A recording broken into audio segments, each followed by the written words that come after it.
To finding the LCM, the first one, choose the common factors and non-common factor. Step 2, take the greatest power in common factor. LCM equal to greatest power in common factors into non-common factors. That is LCM equal to 2 power 4 into 3 cube into 5 power 6 into 7. To finding the HCF, following the steps. Step 1, choose the common factors only. No need remaining factors. Take the smallest power in common factor. Now HCF equal to product of the smallest power in common factors.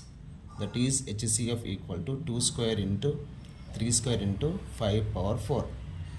You remember that LCM, common factors into remaining factors. HCF, only common factors.